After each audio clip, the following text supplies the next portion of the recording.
In this video, let's talk about the informative presentation. So I have opened the informative presentation assignment document that's located in Canvas. So let's start with our objectives. We're going to look at your ability to observe time limits, and then we'll look at your ability to develop poise in a public presentation, to use extemporaneous style of delivery, to have effective organization with an introduction, a body, and a conclusion with using transitions as you go throughout, to practice strategies for using oral language effectively, to measure your ability to develop and incorporate visual aids in a manner that enhances your audience's understanding of the topic, to measure your ability to research and utilize supporting information in your presentation in a way that enhances the audience's understanding of the topic and provides the audience with new information. So let's start with the extemporaneous style. So what does this mean? This means that you're allowed to use note cards or notes when giving your presentation. You should refer to the notes when you need to remember facts, quotes, and important information, but you should also balance that with eye contact with the audience. The presenter should never have the speech written out word for word or read verbatim. The presenter needs to practice the speech so that you're not reliant on notes and you don't read word for word. You should not project the speech in front of you and read it from like a teleprompter. The speaker should also not make an effort to memorize the presentation word for word, as this doesn't allow for a natural presentation style. So the general purpose of this is to inform, explain, discuss, describe, or tell. This is not a how-to presentation. So you will not be allowed to do a demonstration speech or a how-to speech. So the presentation requirements, you will submit a formal outline, and it must be detailed in our formal outline structure. A works cited page with a minimum of 5 sources in APA format, and there must be verbal citation in each main point. A visual aid must be incorporated into your presentation, and it must be either a PowerPoint, Prezi, or slideshow with a minimum of 5 slides. Presentation includes an introduction, body, and conclusion, and 3 main points as part of that body. Time requirement is 5 to 9 minutes, and like all speeches, you're required to have 5 audience members. Informative outline and works cited page must be uploaded to Canvas. Here's a little bit more information about your topics. Your requirements are to inform the audience on the topic. In an informative speech, we don't get to know your opinion. So you never share your attitude, your personal viewpoint, or your opinion in an informative speech. You'll just provide us the facts.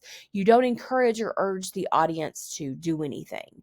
Your visual aids in an informative speech should provide a way to really further explain things from the audience. So if you're sharing facts or statistics, having a graph or that information up visually helps to explain that to the audience. Visual aids help to break down complex information. This tells you a little bit more information about the organization. The body needs 3 main points, transitions between each main point. So you'll say, my first point, we're going to discuss blank. We'll look at this more in the sample outline. You'll have to have at least 5 sources cited in APA format. And let's look down on presentation video information. You know this information from previous videos, but this tells you important things to keep in mind on your presentation video. Now, below, it's going to tell you some sample topics of things that you can think about for your topic. It's important to always choose a topic that means something to you.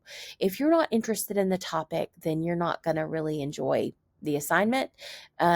It's not that you're going to necessarily enjoy it, but you won't even find it interesting. So make sure that you choose topics that you care about, maybe that you already have some knowledge about. Another thing is, if you're having to do a research paper in another course, it's never a bad idea to work smarter, not harder. So if in history, if you're having to write an essay on a president, or if in literature you're having to do something about an author, why don't you do your speech on that? I mean, that's going to use some of the information that you're using, and it just makes your life a little bit easier. Another thing that you can do, and I have a document in Canvas to show you this, is there are ways to take an informative topic and make it persuasive. So you'll have to do an informative and a persuasive assignment for this class. So if there's a topic that you can choose that you can turn from an informative topic to persuasive, then once again, that's working smarter, not harder. So that document's available in Canvas, and you can kind of see some sample speeches about that. So let's look at the sample outline. So this is a sample outline that I've made. This is going to give you an idea of the amount of detail that's required for your outline so that you kind of know what's entailed. It also includes a sample works cited page so that you can see what APA format should look like. So if this will load. And it finally is. Okay, so here is a sample outline that I did on migraines. So as you can see, the introduction is set up as required. This is your attention getter. This is the statement of credibility. This is the thesis statement. This is the preview of main points. So your outlines, your introduction should look very similar to this. If you go to the second point, you'll see that to begin, there's your transition, and it clearly states what that main point is. And then you go to your subpoints and then your details. So as I said, you have to have a direct citation. You have to cite a source at least one main point. So this is an example. The Cleveland Clinic reports blank. Migraine.com dated reports blank. So this is telling you, you're kind of citing your sources, you're telling your audience where you found this data that you're saying. So for the most part, your formal outline should all be in complete sentences. But as you can see here, there are times that it's easier to list things than it necessarily is to have a complete sentence. And that's okay as long as the majority of your information is in complete sentences. So this again gives you an idea of the detail required. Now we're going to the third point, and I've done this. Now that we have discussed what a migraine is, let's discuss the types of migraines. So this is your second main point, details, subpoints, details. So this kind of gives you an idea of what an outline should look like. You see examples where sources are cited directly. I've told you where I found the information when it was required to do that. And then here's a conclusion. You cue conclusion. You restate your thesis, recap main points, and then you provide a clear ending. Now, if you look on down, here is a sample works cited page. I tell you, I use Google Doc citation tool to compose my bibliography. So this is a sample works cited page that I've composed, so you have an idea of what that looks like. So if you refer to this outline, this is the expectation of what an outline looks like. This is the kind of detail, and this is also the format. So sometimes students want to do their own format. They want to put in bullet points or asterisks. That's not allowed. This is the format that's required for each of your speeches. If you keep looking, I have a sample visual aid that's a sample PowerPoint that you can this is an idea of kind of what I might use as a visual aid. You might have graphics. If you notice, I have blank slides. So when I'm not talking about or previewing main points, I'm going to go to a blank slide until we start talking about more information about migraines. So there's blank slides to put up when you're not directly referring to that visual aid that you have. So sample visual aid, here's a rubric that I use.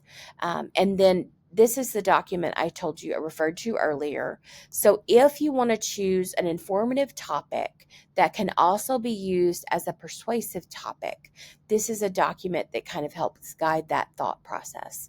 So for example, I know a lot of people have ADHD. If that's something you have, or maybe you're a parent and you have a child with ADHD, that's an interesting topic for you. You could do an informative speech on ADHD and then a persuasive speech on what you think the right therapeutic approach is for ADHD.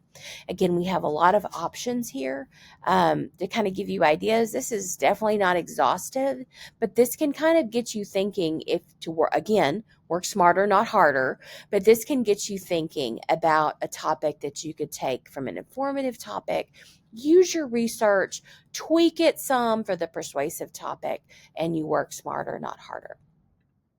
I hope this helps give you an idea on your informative speech. For this assignment, I do require that you submit in your discussion board your topic and 3 main points. If you submit a topic that maybe is a how-to speech or maybe it's too persuasive, I'm going to email you and tell you it needs to be corrected before I grade it. So just keep that in mind and keep a lookout after you've submitted that to see if there's anything that needs to be done. So I look forward to hearing what topics that you find interesting and that you're passionate about and that and learning new things from you guys.